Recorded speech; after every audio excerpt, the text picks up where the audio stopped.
Aku percaya akan Roh Kudus, Gereja Katolik yang kudus. Saudara seiman dalam Kristus.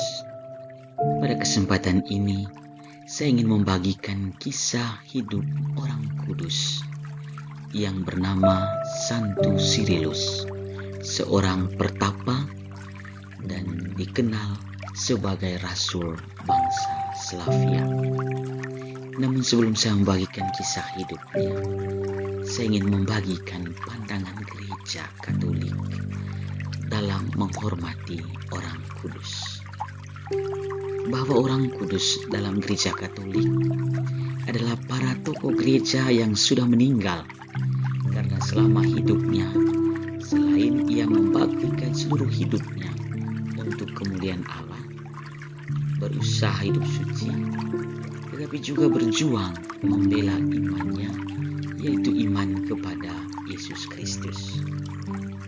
Mereka inilah yang sering disebut dengan istilah santu atau santa, beato atau beata, dan para martir.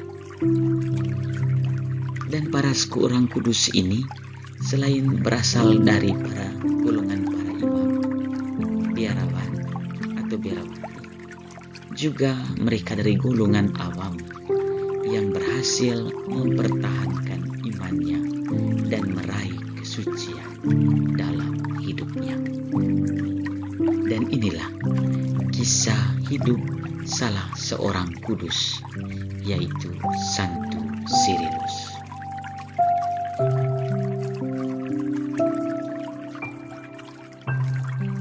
Santo Cyrillus lahir antara tahun 827 dan tahun 828 di Tesalonika.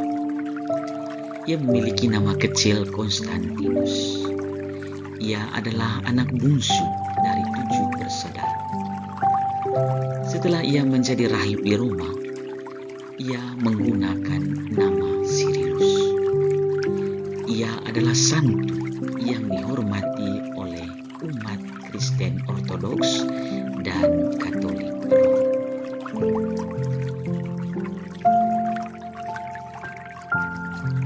Santo Cyrillus ini dia sangat mampu beradaptasi di tanah misi, tempat ia menabur sabda kabar sukacita.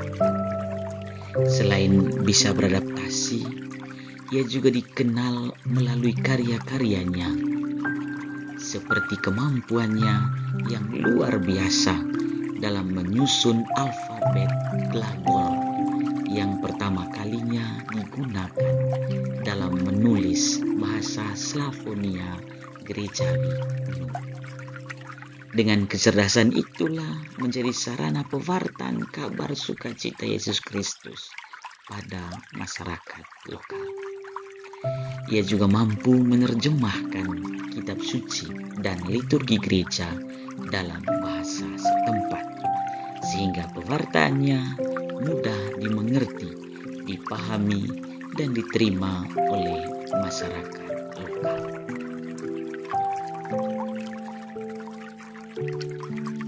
Sebagai seorang misionaris, Santo Cyrillus mampu meninggalkan zona nyaman dirinya untuk bersatu dengan orang-orang di tanah misi. Ketotalan dan ketulusan dalam pewartaan tampak dalam pelayanan yang dilakukannya.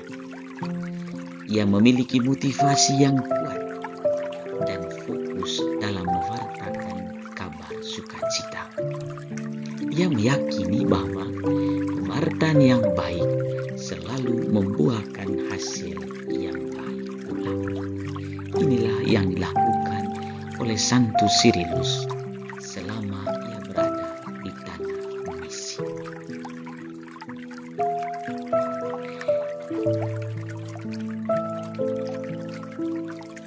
Dan akhirnya Santo Cyrillus wafat pada tanggal 14 Februari tahun 869. Sebelum wafat, ia sempat ditabiskan menjadi uskup. Lalu setelah wafat, ia dimakamkan di gereja Santo Clemens di Roma. Proses kanonisasi terhadap dirinya, termasuk termasuk yang sangat mudah. Santo Sirilus masuk dalam perayaan pesta dalam liturgi yang diperingati setiap tanggal 14 Februari. Lalu pada tanggal 31 Desember 1980, Paus Yohanes II mengangkat Santo Sirilus sebagai pelindung Eropa bersama dengan Santo Benediktus.